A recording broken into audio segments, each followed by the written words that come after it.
We've had a couple of good series this time of year over the last 2 years. So yeah, we don't have any excuses about conditions. But yeah, we've got a young squad here. We've got a few guys missing, but everybody's really excited to get going. It's a great time of year to be playing cricket out here. So hopefully we've got a few fans coming to watch. So yeah, hopefully it'll be an entertaining series. Yeah, from my side, we had a busy few couple of weeks. But yeah, the guys are always up and rearing, ready to go. So looking forward to the series ahead. We've had some success over them for the last year. But yeah, I think we've taken all our boxes today. So just time to get going. Excellent. And it's time to get going with questions. So we'll start with the hands up. Anybody who has questions, please answer. I think Jerome has some questions from media who were not able to make it. But we'll start, of course, with those who are here. Marshall, do you want to? Yeah. Yeah, just one for Shay. Shay, you've got 16 ODI centuries long in time. Do you keep an eye on records? And are you trying to set records for West England and also ODI? Interesting start. But a lot of people know it's not something that I tend to focus too much on. The biggest thing for me is trying to win games, and I'm sure if you check the stats, most of those centuries, unfortunately, we're not on the winning side. So, thing for me is just trying to win games. Yes, records are nice to have, but it's not a forefront for me. Liam, is this the proudest moment of your career happening? Yeah, I think it is. Certainly, as a kid growing up, you always dream of captaining your country. So yeah, when I got the call the other week, pretty easy decision to make. But yeah, like I said, we've got a really young group. We've got a lot of fresh faces that are new to not only English cricket, but international cricket. So yeah, it's quite an exciting series for me to be able to lead the way and hopefully create an environment for them young boys to flourish. So yeah, it's obviously a very proud moment, but really exciting for the week ahead as well. Yeah, particularly exciting to see this go. We've actually got a few boys that people may not have seen a lot of. Obviously, Jaffa's come in as someone with a lot of talent. Yeah, we don't have loads of leg spinners coming through, so it'll be great to see if he gets a go. And also, I think John Turner, who's been in squads a lot over the last year or so, yeah, he's impressed a fair few people over that year and not really had the opportunity to play. So he's going to get an opportunity in this series, and yeah, pretty excited to see how he goes. Yeah, just one more for Liam and for Shay, but different kind of aspects. You've both got two exciting youngsters in your squad. Liam, you've got Jacob Bethel, who everyone's talking about, obviously. In England, Shay, there's Drew Landreth in the Caribbean. Just you've both had a chance to see them up close and personal. How good are they, so to speak? I'll go. Well, I can even speak from Jacob's point of view as well. I've seen him playing some Barbados under 15 cricket. Seen a few clips of him recently. But Joel, yeah, he's shown that he belongs here. Obviously, he doesn't have much games on his belt, but from what we've seen in the Next, what we've seen for the last couple of months, inclusive of CPL as well, he's shown that he's definitely got the capabilities to do well at this level. And if he gets the opportunity, I'm sure he's going to grab it. Yeah, I haven't played a lot with Jacob over the last couple of months in the 100 and then in the series against Australia. He's an incredible talent for a boy so young. He's taken everything in his stride, and I think that's probably his greatest strength is the mindset of a 20-year-old. He's very mature for his age, and yeah, everybody within English cricket knows his talent. Everybody's excited to see him keep progressing. He's already shown what he can do in small glimpses, but yeah, I think he's going to get a bit more of a leading role in this series. And yeah, look, I know how good he is. He's also a 20-year-old kid that yeah, not everything's going to be plain sailing for him. But yeah, I think especially as an England cricket fan, he's an exciting talent to have, and yeah, in all three formats as well, which is the cool thing for us. Liam, can I ask you, sorry, apologies both for my lateness. Liam, there's obviously a lot of key capped players here. do you expect, from your position to I know Joseph will be here next week, but do you expect all the players to get opportunity here? And how important is it, you think, that England expand their way of ball in white ball cricket? Yeah, I think that's one of our goals in the next 3 weeks is to expose people to international cricket. Like I said before, there's a lot of people that have been in and around squads that haven't really played. So that's certainly something that we're going to do. We're going to try and rotate our team as much as we possibly can, give people opportunities. And that's the really exciting part for me, is being able to lead the way for some youngsters, to be able to create an environment that they're going to come into and feel at home and express their talent in international cricket. So yeah, there's going to be a lot of debuts over the next few weeks. And yeah, I guess that's the really exciting thing for English cricket. We've got some talent coming through, and it's about time we sort of threw them in at the deep end and see what they're all about.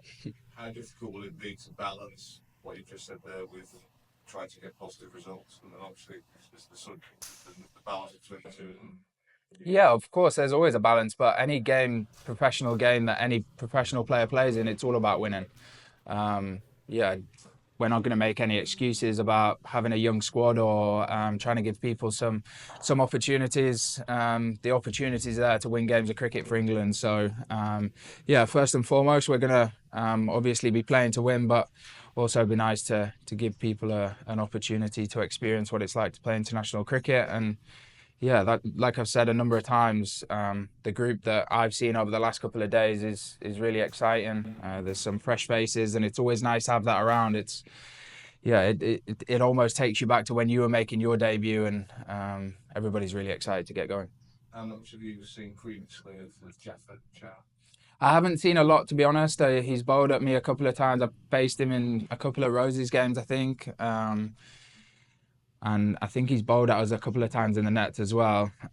But certainly what I've seen previously and yesterday, he looks like he's a great talent. And yeah, obviously being able to bowl leg spin, it's a very special art in cricket. So yeah, he's still a young lad. He's still got a lot to learn, but to be able to come in and spend time around this group and also spend time around Rash will be great for him. So yeah, hopefully at some point over the next few weeks we'll see him out in the middle and see what he's got. Yes, Jake, actually, was Jaffa someone that you came across last year? Unfortunately, no. Yeah, he wasn't there when I was there. No. And from your side, West Indies have got strong recent record against England, as we've talked about when we've been in the last couple of trips, last couple of years. I mean, why do you think that might be? We've got such a good record against the England team for last couple of years. For some reason, I just think that we find a way. I think that there's always a different buzz whether we play against England. We always love playing at home, so I think it's something that we always strive to defend home court.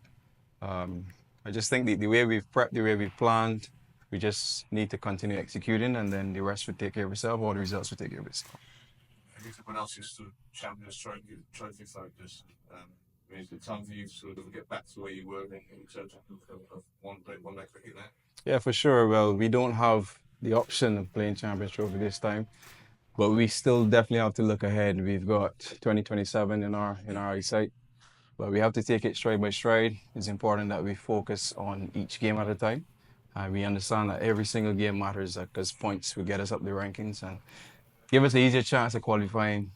But yeah, we just need to make sure we focus on each game, each opposition that we play, and play our best cricket so we can win more consistently. If I could ask one, you had Evan and Sharifin get runs in Sri Lanka. You've scored the majority of runs in the last 2 years. How are you going to get other guys to step up on the scorers and contribute to the run score? Well, that's a tough one in a sense because you got to look at individual prep along with trying to mesh that same team bond that you're trying to get. But I think as a leader, you just got to set example. There's things that I've been doing for a number of years now that a lot of the guys are seeing. And it's great to see that they've been contributing with the bat and ball as a team. But for us, I think the batters doing what they've been doing for the last, I would say, 12 months or so, even longer. You can see that the results have been more consistent. And the way they've prepped, the way we've planned, like I mentioned, as a team, I think everyone is taking it individually as well. But it's great to see Sherfane doing what he's doing. He's been working really hard for the last few years. And to see those rewards that he's getting, I'm very happy for him. And the same goes for Evan. He's been out for quite some time, and the way he came back with a bang, this is a real confidence booster for all of us as batters in the team. So it's a great look for us. I think that we can use some of those positive performances that we had in Sri Lanka and transfer them here into this home series and try to defend home court again. You played a lot of rugby with Shawan at Mayan for the West Indies and CPL. What about his skill set attracted you to having him back in the setup? He's a class act. Everyone in the world knows that he's a quality player. Just his personality, I think, gives him that edge going out there and playing the way he does. He's such a talented batter, and then when you have that carefree mindset, and if you mesh those two together, then it's almost unstoppable. And you've seen in all three formats what he can do. And being back in the team, I'm sure he's always hungry to play for West Indies. So when he gets the opportunity, I'm sure he's gonna go and show the world what he's capable of again. 3 more, 2 for Shane, 1 for Liam from Caribbean journalists. The one for Liam is, how daunting is it, given that you are almost deputizing as a leader, but you have so many young players on the team? Yeah, not daunting at all, to be honest. Yeah, the young boys coming in, we feel like it's a great environment for them to be coming into anyways. Even when we're not captain, we still have a responsibility as a senior player to set examples, set the way that the young boys want to come in and play. I guess the biggest thing for me in this series is just creating an environment and a place to play cricket where the young boys feel like they can settle in as quickly as possible. And our job as senior players is to try and get the younger boys up to the speeds of international cricket as quickly as possible. And the more we can help them, the better it is for English cricket. So, yeah, the biggest thing for me is making sure that everybody feels at home in this environment and giving them the freedom to go out there and be themselves, which ultimately should produce results for us on the pitch. Okay. Shane, what goes into preparation with the short turnaround, given that we played in Sri Lanka a couple of days ago? You know that. We still try to figure it out. But yeah, a lot of sleeping, a lot of planning, a lot of thinking, more so mental rather than physical. Because as much as we like to be on the park, toning our skills and making sure that we're ready for a short turnaround like that, you got to make sure you're fresh as possible. But yeah, we see the difficulty with that travel, but we can't focus on that. That's in the past. We got to look ahead. But I think we all ready to go tomorrow. So some recovery, 1 more sleep, and then we should be fine. Finally, this week can be really the Antigua Independence Weekend. 3 Antiguans are in the team, particularly Gavin Walsh. How important is it that we keep having him around the setup, even though it had a not so great time with Sri Lanka before?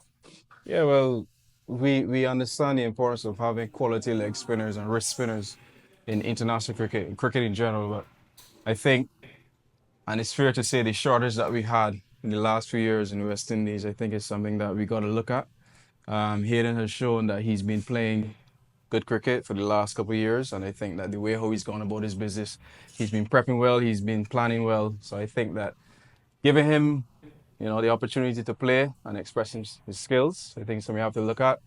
And yeah, wrist spin is a skill that we all tend to neglect sometimes in the Caribbean, but I think we need to focus a little bit more on it and understand that the more we give him opportunities, then we can get a better Hayden Walsh.